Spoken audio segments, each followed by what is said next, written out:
중 한 사람으로 그 중에 가장 위대한 성악인이라고 칭송받던 그가 41살의 젊은 나이에 백혈병으로 쓰러졌습니다.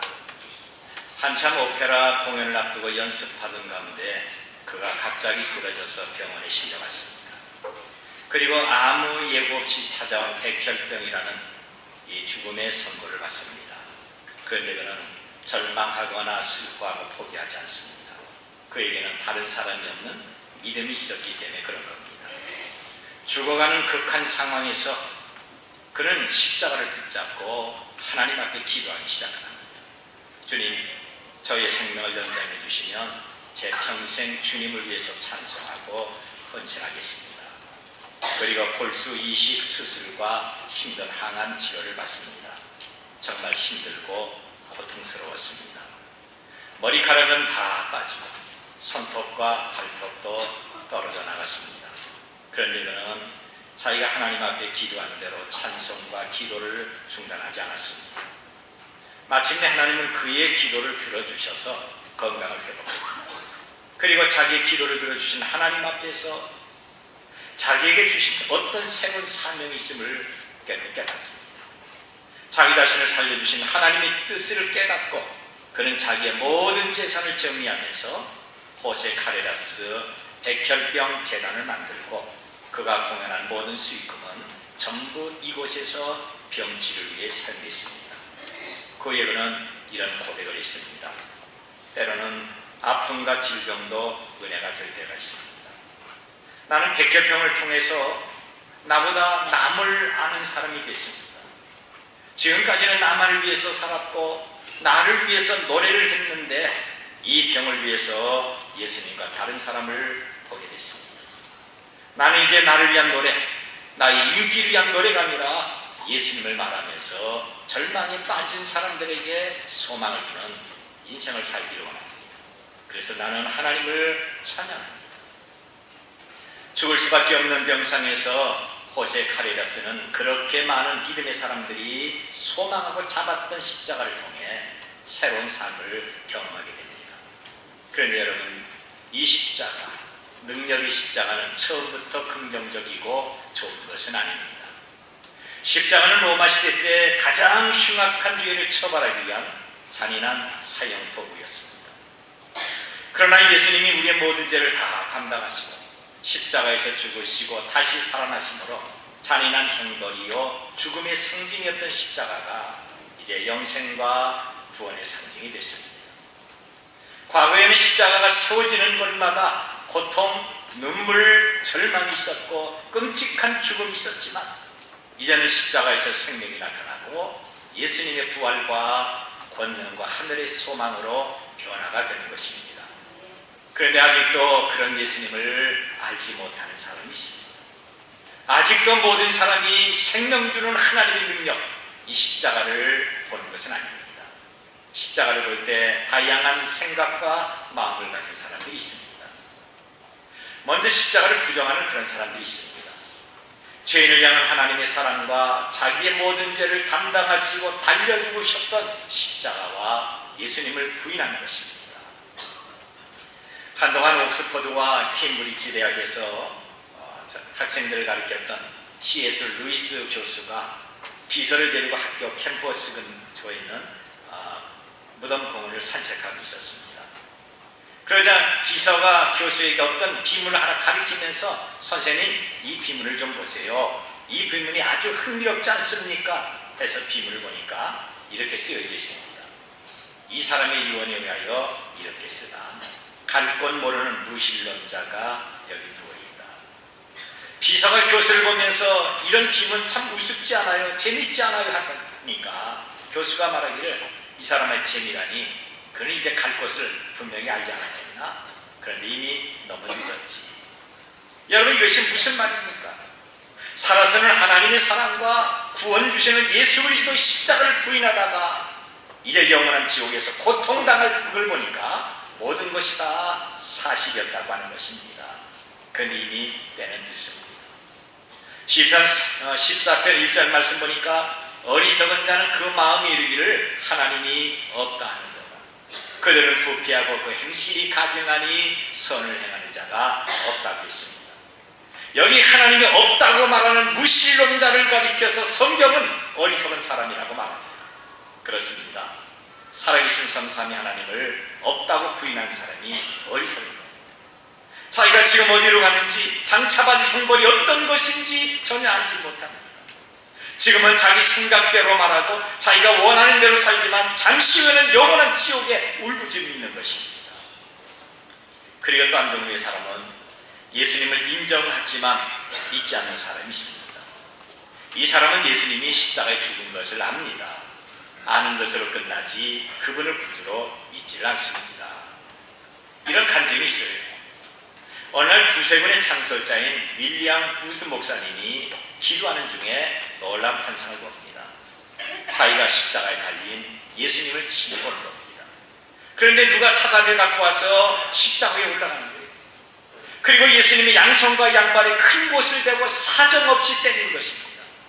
너무 화가 나서 야, 이 나쁜 놈아, 네가 누군데 우리 예수님을 못 박는 거야? 썩 내려오지 못해? 큰 소리를 질렀습니다. 이 말을 듣고 못질했던 사람이 고개를 돌려서 자기를 봅니다.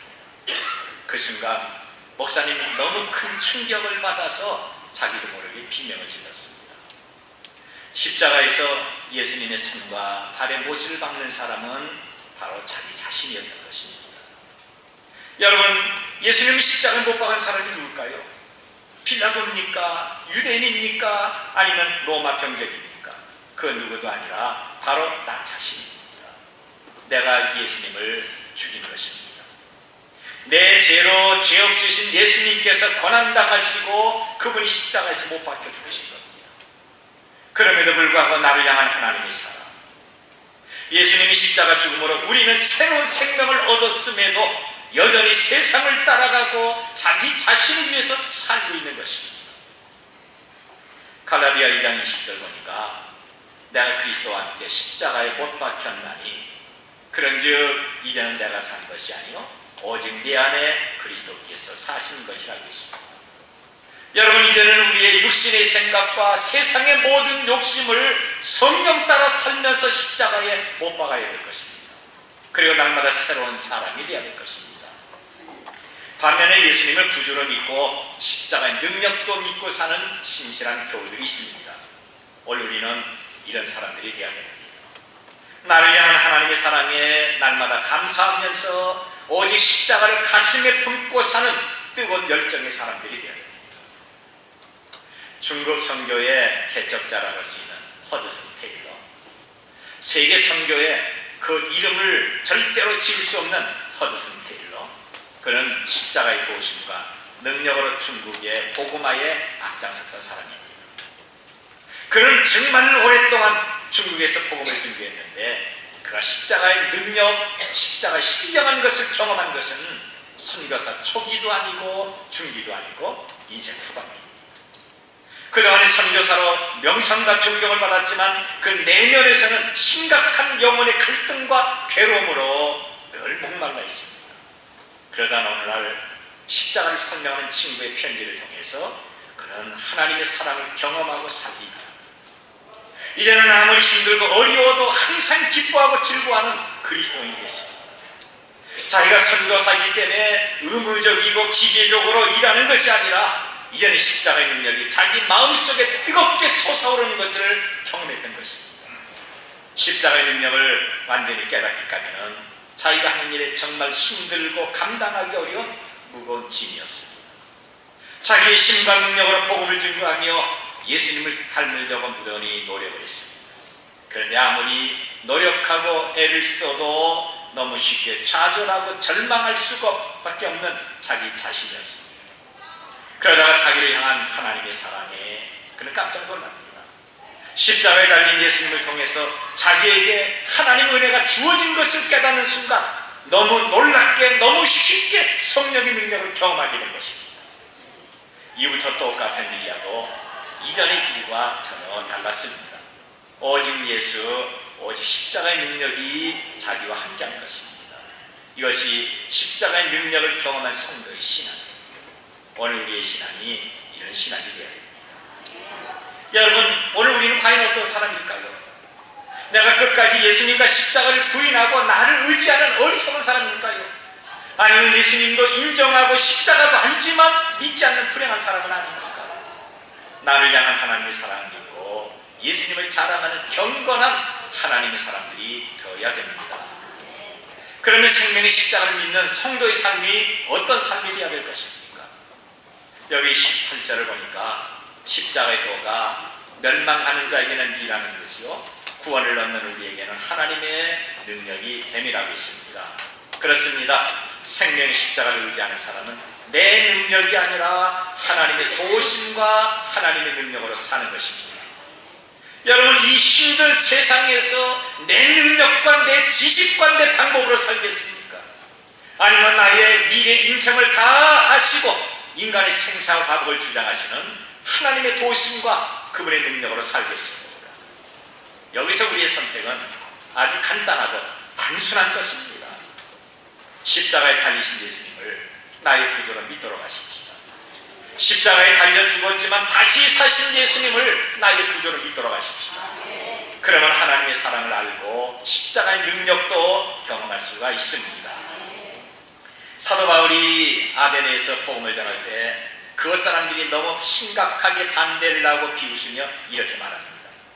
사도행전 17장 32절 보니까 그들이 죽은 자의 부활을 듣고 어떤 사람은 조롱도 하고, 그래서 바울은 예수님께서 이들에게 조롱받지 않기 위해서 그것을 떠나 고린도로 갑니다.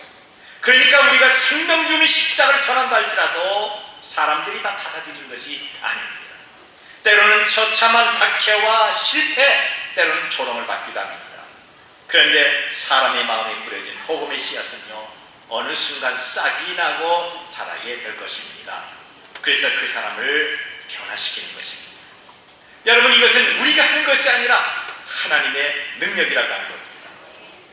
우리는 단순히 예수님을 말하고 그분을 믿어야 된다고 하는데 그 예수님을 거절하고 조롱한다고 해서 복음 증가하는 것을 중지하거나 낙심하면 안 된다고 하는 겁니다. 따라 이르면 하나님의 능력으로 생명의 싹이 나고 성장해서 열매를 맺습니다.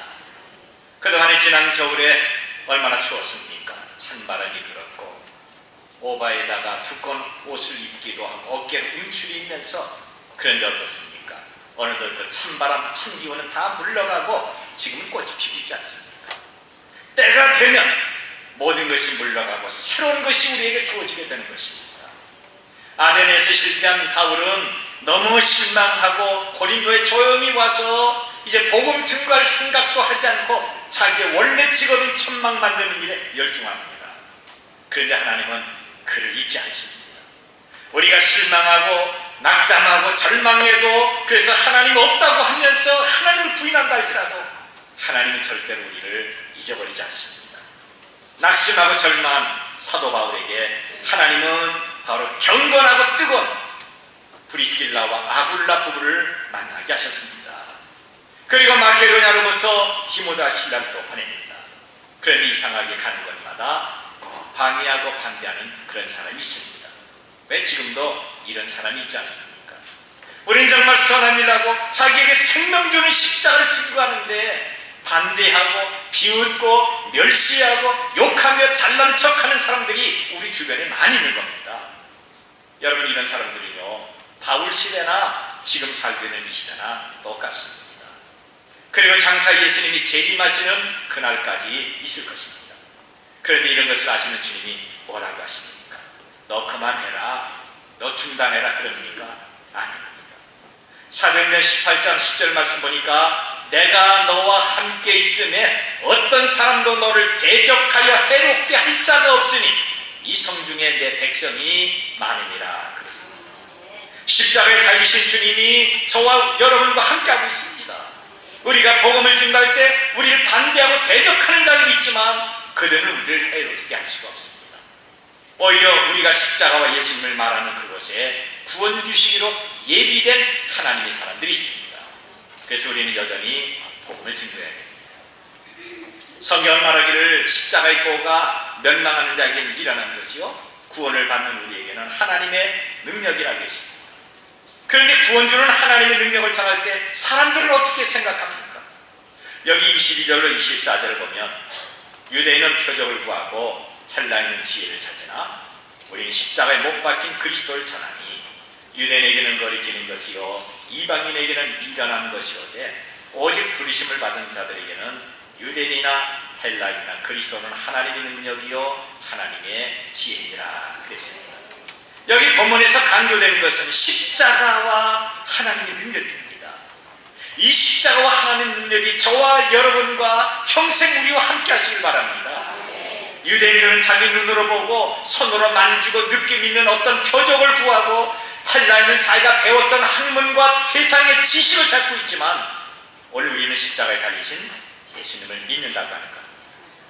여러분 이런 믿음이 오늘 우리의 믿음이 되어야 됩니다. 오늘 고난주일 첫날을 맞이해서 저와 여러분은 십자가를 바라보는 하나님의 사람들이 되도록 하십시다. 십자가는 우리를 구원하는 능력이 있습니다. 십자가는 우리에게 위로와 소망과 삶의 회복을 만들어줍니다. 십자가를 통해서 나를 이처럼 사랑하시는 하나님의 사랑을 경험할 수가 있습니다. 그런데 생명의 십자가는 능력 위에 또 특별한 지혜까지 주시는 겁니다. 20절과 21절 보면 지혜 있는 자가 어디 있느냐, 선비가 어디 있느냐, 이 세대 변론가가 어디 있느냐, 하나님께서 이 세상의 지혜를 미련하게 하신 것이 아니냐, 하나님의 지혜에 있어서는 이 세상이 자기 지혜로 하나님을 알지 못함으로 하나님께서 전도에 미련한 것으로 믿는 자들을 구원하시기를 기뻐하셨도다 그랬습니다. 일반 사람들은 자기가 지혜 있다고 스스로 생각하지만 실상 그 지혜는 쓸모없는 아무것도 아닙니다. 여러분 진정한 구원을 아는 지혜가 세상 사람들에게 없다고 하는 겁니다. 잠언 9장 10절 말씀 보면 여호와를 경외하는 것이 지혜의 근본이요 거룩하신 자를 아는 것이 명철이라고 했습니다. 참 지혜는 학문에 있지 않습니다. 참 지혜는 배운다고 생기는 것이 아닙니다. 영원하고 하나님 인정하시는 참 지혜는 십자가를 통해서 우리에게 주어지는 것입니다. 그래서 참 지혜는 우리의 구원과 밀접한 관계가 있습니다. 내가 하나님을 알고 예수님을 믿는 것이 참된 지혜가 됩니다. 처음 복음을 전할 때 바울은 자기가 배웠던 세상의 지식과 지혜, 율법적인 어떤 능력으로 사람을 얼마든지 구원시키겠다고 생각했습니다. 그런데 이것은 자기 착각이었습니다. 자기 방법으로 몇 번의 실패를 경험한 후에 그렇지 참지혜는 내가 가진 것이 아니라 생명 주시는 하나님의 십자가 있음을 알게 됩니다. 그래서 담대하게 말하기를 그렇다 오직 십자가가 지혜다. 그래서 십자가만 증거하기 시작했습니다. 고린도전서 2장 2절에 있는 말씀을 보면 내가 너희 중에서 예수 그리스도와 그가 십자가에 못 박힌 것 외에는 아무것도 알지 아니하기로 작정했다 그랬습니다. 갈라디아 6장 14절에서 내게는 우리 주 예수 그리스도의 십자가 외에 결코 자랑할 것이 없으니 그렇습니다. 우리의 자랑은 십자가가 되어야 됩니다. 여러분 십자가는 우리에게 구원을 주시는 하나님의 지혜입니다. 예수님이 달려졌던 십자가는 우리를 향한 하나님의 사랑이십니다. 십자가가 생명이고 십자가가 소망이고 십자가가 능력입니다. 십자가는 목걸이나 귀에 매다는 액세서리가 아닙니다. 십자가는 벽에 걸어놓는 화려한 장식품이 아닙니다. 십자가는 나를 향한 하나님의 사랑이고 나를 구원하신 예수 그리스도의 보혈입니다. 오늘 고난주일 첫날 성례식을 집례하기 앞서 나를 향하신 십자가를 다시 한번 묵상하도록 하십시다. 나를 향한 하나님의 사랑이 십자가를 통해서 주어졌음을 확신하도록 하십시다. 예수님이 달리신 십자가에는 하나님의 구원을 주시는 능력이 있습니다. 십자가는 천국을 알 수 있는 지혜가 있습니다. 그리고 십자가는 삶의 변화가 있습니다. 오늘도 이런 십자가를 통해서 거룩하신 하나님의 영광으로 회복되는 이런 삶이 우리의 삶이 되시기를 바랍니다.